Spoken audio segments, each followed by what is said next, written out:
dia danse ho ne mapapa no aboy aboso na mom yatwi yense fita Leicester Company Limited a wono ye Yas toothpaste and toothbrush womo enso na atwi a anopei ensem no ye de toawo echirichiri ene abenche ma remfi se sompankran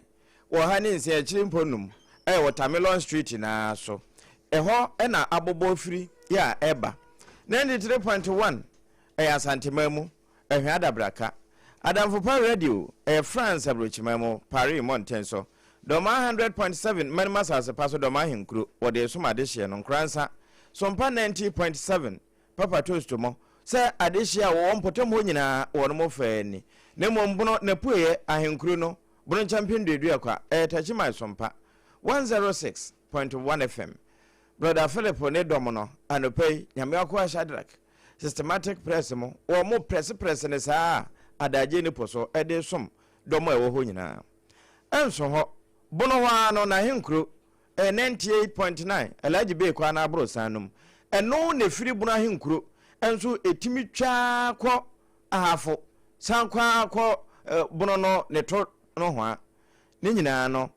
ede somo Kingdom 106.1 mankesim kane ban radio so obeti enka afi decoder na so ba FM stations no wono so mpa ye ginem den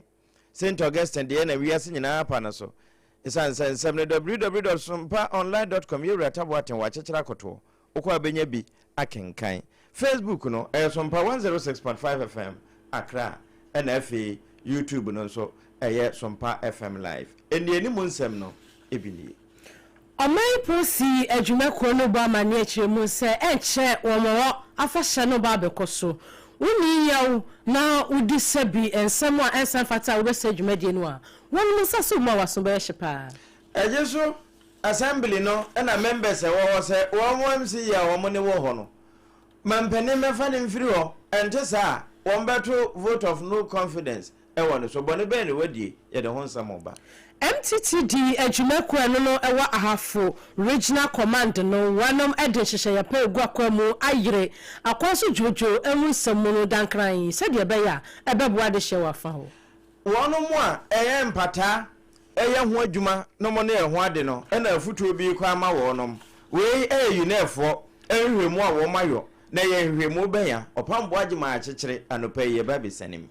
Yebeko obi maiso ewo ensem fufomo na UAE United Arab Emirates mpanimfo se wonom de dwumadie bi egu akwemu said yebeya adehia ena no ensuo eyiri fa wonom no womo so ehubenya bibi papa bi na babia akoyi ewo afa honom no so ye amano ne nsem a yede ebeso wokase yi mo anopei yebesa ko Palestine mamu na ho Israel ene wo monto kwa na shooting bia koso West Bank amebi no mati nana no wonse da no pay triple way man AGYA APPIAH APAM DADAA mene ABENA BADU ADEPA KWOFIE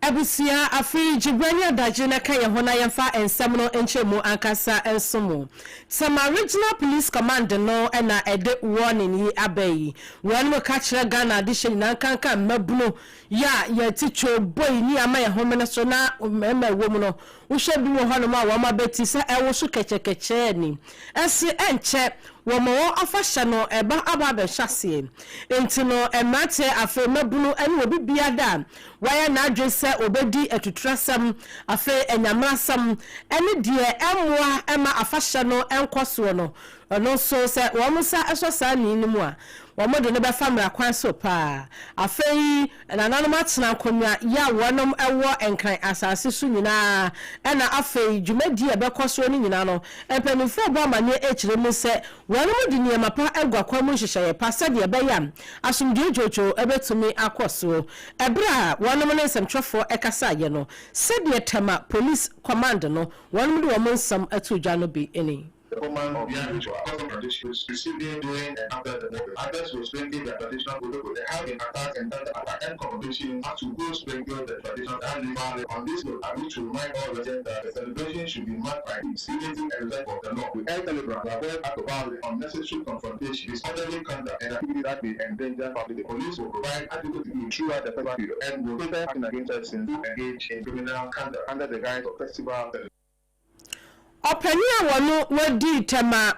Regional Police Command no enim ekasa ye DCOP esedo wono ena enesam chofo kasa ya SOMPA kase ye so yada ne cha no pay ede aso wonti ye ne yebedie yebeji eni yeji eni yenye ne kwanpa so afei mu amonso samafo anije no musi montena no mosi won machi wo omfie no womo eso ayire enhyehyeye mu a se de be ya bibia betumi akoye no bi ankwaje na niwie e ma mesu a wonom ne nsam chofo edi mu enkomoyi Abusua no nsia kase ebo ko baje sempere mo de no de de firi SOMPA fie na enam ya affiliate ni nyina obi abedi di information dumase ho city ho ewo komsa dumase na abusua ye ko aje so municipal assembly members a wono mo ho a ye kuntu blansen odi wo manim ya wono no woye assembly member ma de share wono mo kwa anwo electoral area na eche se ma me Jerina Asante MC ya woje so Municipal Ghana Mampene His Excellency John Dramani Mahama wana abo ni de mane baya wo moje ne tum nanso ne dwumadi a wodie no se tie bia wode nkeka ebeka wa mamu eno se hunte wo mo mpene to ne no ano be fa ma me ne firi ho ente sa ma me na nkasa kura no won resign we a wo mo ka bia no wode na so aye ne men won be so wo mo to ne so vote of no confidence na wo mo ko emergency meeting wa assembly wo ma to assembly ho pononum na wo mo ko bi se kire sensafa no wo MC special aid ho wo so wompene mo obi a nkonkotena ho nkoye meeting na wo se ehene ha na kuntu blance friends and trofo e man neda wo mo de bi e man yen wo mo nsem ni. Since the election couldn't come on today, all the 28 elected assembly members have resolved that we are giving an ultimatum of 1 week starting today that the woman, that is the MCE, Honorable Jerina Asante, should in her own will put up a resignation letter and recuse herself from the office. Or we are pleading to the President, His Excellency John Dramani Mahama, to replace Honorable Jerina Asante within this said 1 week. Or else all assembly members, we will not continue to work with Honorable Jerina Asante. If after 1 week she continues to be here, we will come and register our displeasure by not allowing her to work as MCE. Thank you. Yeah. Well, okay, thank you, no. Members aka ewachire na ate so omoje so ye ne che so omo nyina ate akire we de eje so municipal akoso a kwa mo electoral area wo assembly member won na na edi ani mo kasa na ira kuntu blanse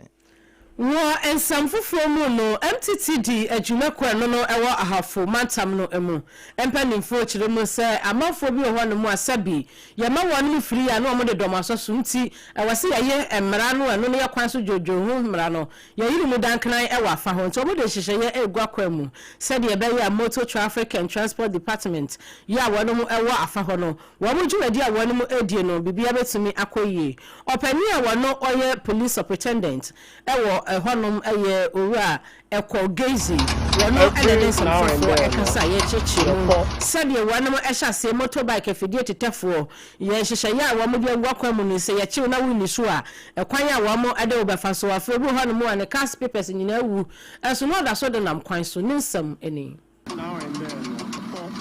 you this may according to the class then we happen to be at kitchen boss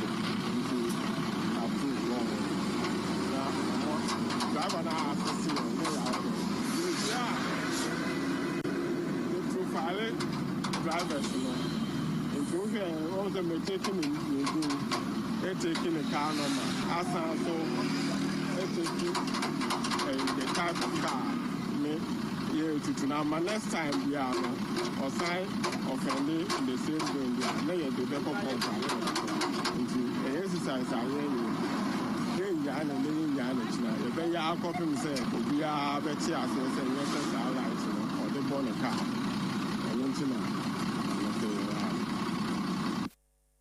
And Chino, Superintendent Echo Gazy, Eden Insem to Jobio Echimuse.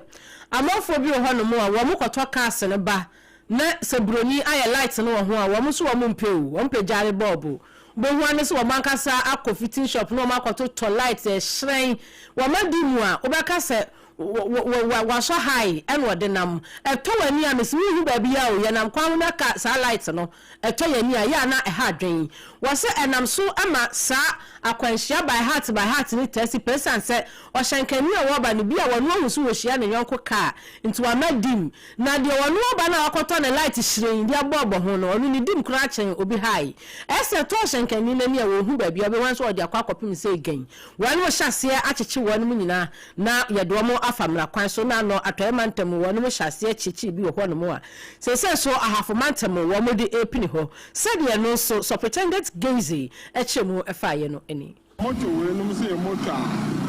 ya chair no you register for normal plate be am on the advices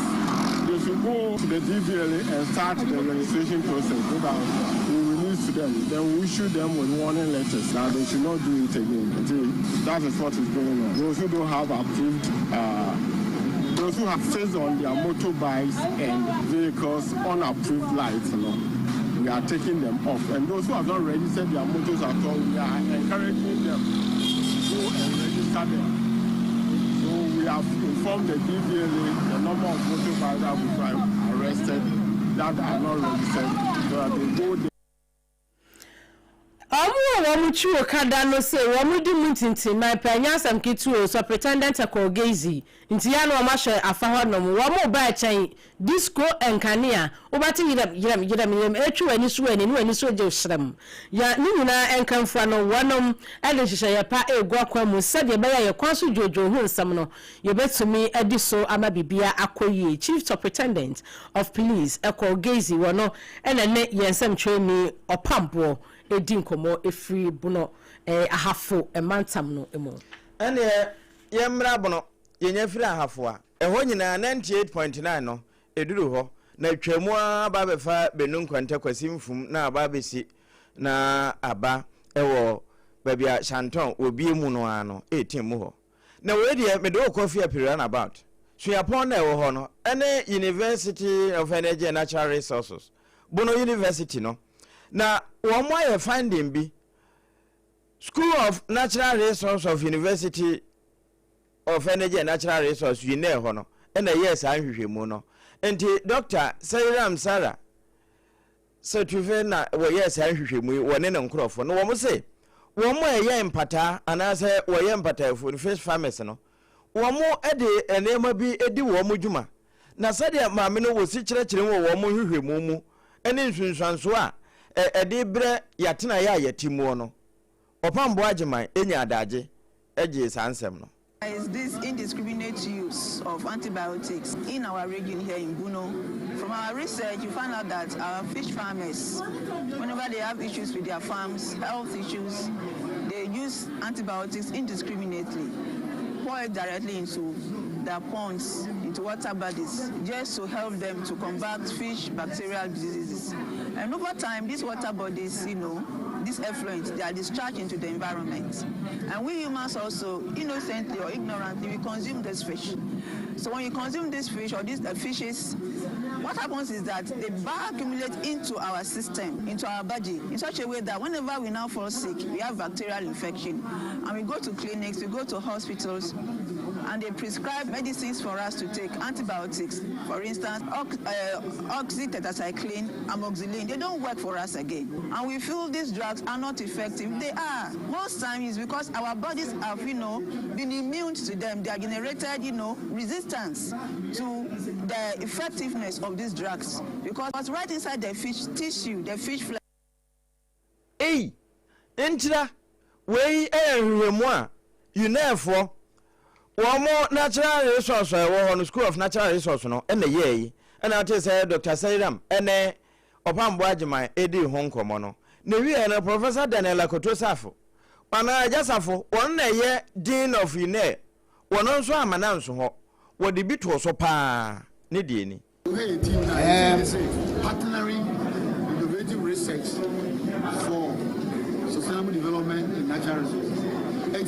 partnership with government, and institutions on any kind. Then I say government through the structures on first for instance your regional minister your government agencies go far operational system no madam and we improve for providing the necessary resources. One, it's a bit now policy now we need to improve. Some policy for instance, a fish. Then I saw the my fish, now mark of fire, my forest. Science one, down. Now for you, how I picking some information through now a policy go as a science. Two, as a government, and my agency, universities. The engineer more of this. Who call outsider? You are more developing these things. The universities research Doctor Akotwesafo wono ena ye dina hweapano wodano ena enkomoi wone opambo ageman edi enimdefo no womo amasuku yehu mfaso e woso pa ndisa nka wono manko bi ne du ba bi ana womo ya apa aba ewa adesuafo no ho nanso yina mpanimfo ya kyeresa sampa wono mo ye nhwehwemu ndi ne du ba bi a antibiotics no mode ya adwuma ase enya adwuma no wo mo de ma fish no se de be na wo mo nso se wo mo de sa dwiba o se mampelo se kore so se fish mo baba so ene obi ntimi nhuno na mom da ne da no ene se wo we nyina wonua ya fa aposen papa ene broso a ebe bo asen chinam no fa enu twuse eno de wa wonim Lester for de na the friend say yes toothpaste and toothbrush no ya fa ahoto so papa wo mo anum kuraduro eno ye friend yes heba na etimi anum kankan so ewie nso a wo mo wo se fitaduro eno ne yes whitening no otachire ma no ne kola se de nyame bo no ya wo de bo mpai a wo beti no wo hu se eye sumesi benten a me bo no ne efremie no ene yes na ni total care no anopai 050 16 19 588 ya no afre ho na one wo makasa hwe emfa ho ne yedie safo ekura wo ene ne ye bo ho a eba onza ya ye ntam misaw sika ne saw na mo ye bisaw fie esumese wadi ye pa na ne fie wo hene eno nti ene ekoba je sesempre mo se enye ye yo ene be mo asifie wadwuma na wo ye no nkakra sempoteku no obetime di bibi atoto ho nkakra no ba ho so na nkrofo fie tenatu afiri so eno ane so obesi ugina ye enti wo defa ho bata no na wono no eba danse ho ne maton mu a wono mu a wone wo mu didwa saafo ni nyina bona ba so wo mu eto ne mafiri ni ho wo mu bona ba so pa na wo mu mpo a okra ne mafiri wo ho so e bona ba so se wo mu ene wo mu didwa nyina wo danso esanse wono woni Yesu nenam ma memfa ahomai mawo na won so ayen semframa wo ba bia de odi hyeda na se ana de ade kwa wie no ne nchen ne won ne ma boafo ene ye papa 0204 355 050 ene 0244 193 93 nane na kasa anopai om na aboya boso a kase no edi atwagu e wo abobo ano menko ye basesia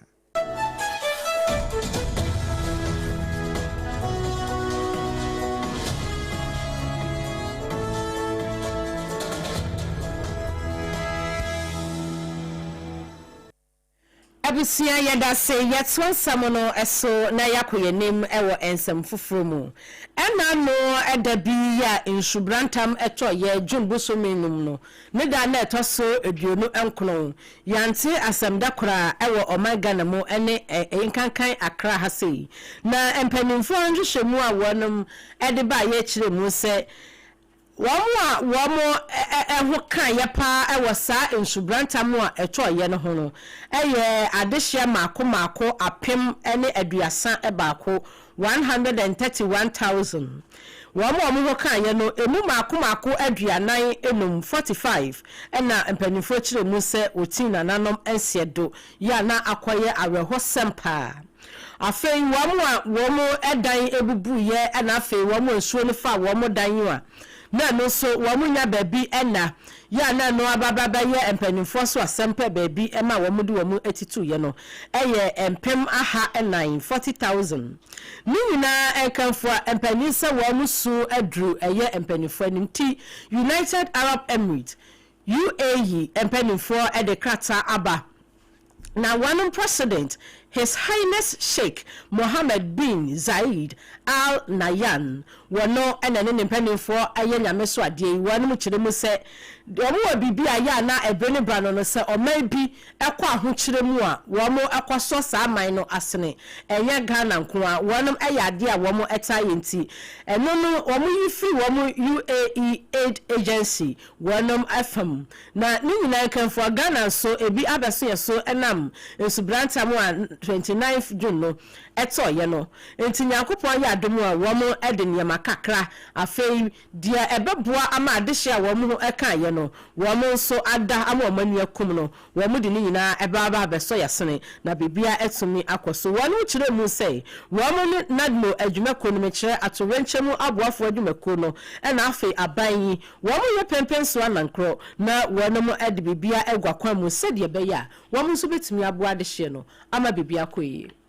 Ebusia ye kwakowie ni nyina ewo Palestine Israel fo wo muntem sabre ya United Arab Emirates fo ba beso yasini still wo munyanyayo wo mugusu a apotwe no wo motwe na akra nso toto na sade na na ochiro no kan se so kuma pem na David kum pempem no sa na ekoso ewo West Bank ho na wo mo kire se Palestine wo mba bi afro se tal de adaje no posokra se wo mompotem ho no mentimi ho ase ase free wo mo na Israel ntem 2023 no ho bes October boso na attack no Hamas for ase West Bank ho Gaza mpapere no so sa Gaza ntokwai nanso wo mo kire se Ahmed Zedan wono ena ne nani sempa asemi no wo bo ho amane eche se na no de esi ye nyina ye se wo mo ho na West Bank ho no ebido ba ya na wo ma sha ase to hye won so nti wo mo kobuso se de na ekoso bone be na wa ya wo papa obi eni so sa de ombe ho an se soja fo no free no wo ma sha ase hwutu sabra me kase no Palestine fo no nan wo matina nanom won se do ema Israel fo mienu nso ato ya no nso kura ye kan no wo munyenya mu kura wo mo kire se talo ho de nipa be se aduasa bia wo mo te ho titru ne jiwufo no na wo mo take pa na eho ade nanso ade no enye nne na ehya ase ya no wabusa se na no de ne si na se de Israel fo ye kunkum ne Palestine fo nso nya ikumu ne eho nsem besiesie bia ye de timamofo afam no sompa kase so ene ebebie eno so ne yegina na anopai ensam akoba jese sempre mo wode adanse hu ne mapa Ghana ha ene baabia de so yasene na Leicester Company Limited so wo kuma se won kran ana baabia wo bia no aposen ene bro so papa ebo anumu siesiesen wode so yemu ne ade free so mpankran 106.5 FM Watermelon Street ne so ewo online ho www.somponline.com ya efa 93.1 kumase asante mamu sompa adamfopa radio France abrechi mamu doma 100.7 doma hinkrumo ntenso ajawusu bema enne doma papa toast muso mu 90.7 sompa de won kransa bonapu efam 106.1 systematic anopay wo ba press gidifo no saa 106.1 ho ena kingdom nso wo fa wo frequency krona so na mom wo de ma ana ne dom no wo mfimfini mantemo mankesim decoder no so sompa FM o baby FM stations ne wono ya na wahwehwe kene se ben radio so abusua live so www.somponline.com eno nso wunya yen 101.1 sompata kwa live and calendar eno nso na edidem anopansem no ni ani mu nsem ebine se Tama Regional Police Command no ede wone ne eba yare yebo eche esumo se enche empanimfo bedi wo mo afa hye no obi bia da ya wo be ma ne ma ye den ede ama police adwumako no wo mo no de besi anipa ye ko ajo so municipal ya ma me jere na santia wonne ya aban ewura pani assembly members say one resign o mama na awotwe ente sa mampanim mefa ne mfiri ho anya wo beto no so vote of no confidence. Motor Traffic and Transport Department MTTD ejumeko no wo ahafo mantam no empanimfo akire mu se ebi mu achira eye enhyehyeye da ho no so enti no wanu mu di nhyehyeye papa egu akwamu dankran se de be ya ekwaso jojo ho nsam ebetumi akoye ewa afa ho edu ba bi antibiotics ni etumi kasa ne de nuro no emu apa wo mo nye ne yio sesen yo esansa wo no mu kura enye adwuma se wo de ete you know for ehwemu bi kire se wo no ma ye mpata no yi mpata no bi no wo mo de nuro bi se ne di ho adwuma ma ebadwa so aye totowe eka ho bi na ye no mo sa nuro na enye adwuma wo mo hwehwemu yo se mpanimfo wo mo nsore no wo mo hwe United Arab Emirates UAE empanifo enso de krata ebaya na one president His Highness Sheikh Mohammed bin Zayed Al Nahyan wono enana nensa hyase a wache mu se UAE one aid agency no won ba beso Ghana fo a ensu etoye no wo mo ehwere wo mo niema na fei yo mo hwere wo ma de hye no asene Paris and for 9 Israel for me West Bank atututu no won moti na nanom won sedo enu ya wona ne de a ye kofa edison mo anopai akenkamfo no ye banu triple way man AGYA APPIAH APAM DADAA mene ABENA BADU ADEPA KWOFIE